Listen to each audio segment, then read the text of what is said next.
Ni Jumamosi ya mwisho ya Februari 28. Na leo hii crew nzima ya Matola TV tuko hapa Kimara Baruti katika kanisa la Pentecost. Kwa majina yangu naitwa Edward Mateo Katei, ni mchungaji wa kanisa la Pentecost Evangelical Church.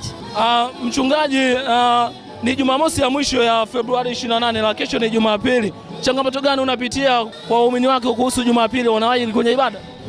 Waumini mara nyingi sana wale ambao tayari wamekuwa kwa muda mrefu wamekuwa wakiwahi, lakini pia wale ambao wanakuwa bado wachanga tunaendelea kufundisha neno ili liweze kuwasaidia na kuwajenga, kwa sababu bila neno hawezi kubadilika, lakini neno ndilo linalomfanya aweze kusimama mahali katika utulivu na ndipo anaweza kuijua njia. Kwa hiyo tunamshukuru Mungu kwamba changamoto sio kubwa sana, kwa sababu Mungu ameendelea kuwaleta na anaendelea kuwafundisha na tunaona mabadiliko yakitokea. Changamoto mara nyingi huwa kwa sababu unajua katika mji huu tunaishi tukiwa na pande mbili ambazo tunasema kwamba kuna wale wanaomhubiri Kristo, lakini kuna wale wanasema kwamba Kristo sio Mungu. Kwa hiyo ndio wakati mwingine tunakutana na changamoto ya dini. Watu wanatangaza dini badala ya kumtangaza Mungu aliye hai. Umetaja makundi mawili tofauti. Haya, ukiwa kama mchungaji kiongozi una maintain vipi ili wote wawe katika usawa mmoja? Cha msingi ni kwamba tulichofundishwa na Mungu ni kwamba lazima tuwe na upendo.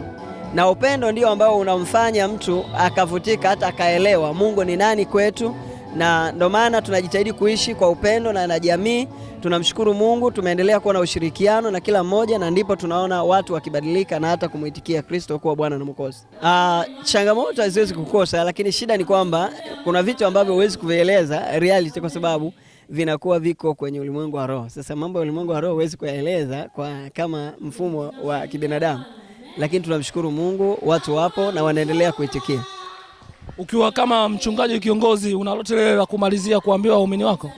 Cha msingi ni kwamba tuseme kwamba tunamshukuru Mungu kwa hao waliopo, lakini na ndio maana unaona tumeendelea kujenga kazi ya Mungu mahali hapa. Tunawasihi waendelee kuwa waaminifu na kuwa waadilifu kwa ajili ya kujenga mwili wa Kristo, na ndio maana tunapofundisha huwa tunahitaji kuona watu ambao wamekaa mahali katika utulivu na umakini, kwamba wakiwa ndani ya kanisa na hata wakirudi huko majumbani mwao wajitahidi kuonyesha kile walichokifundisha wakiishi.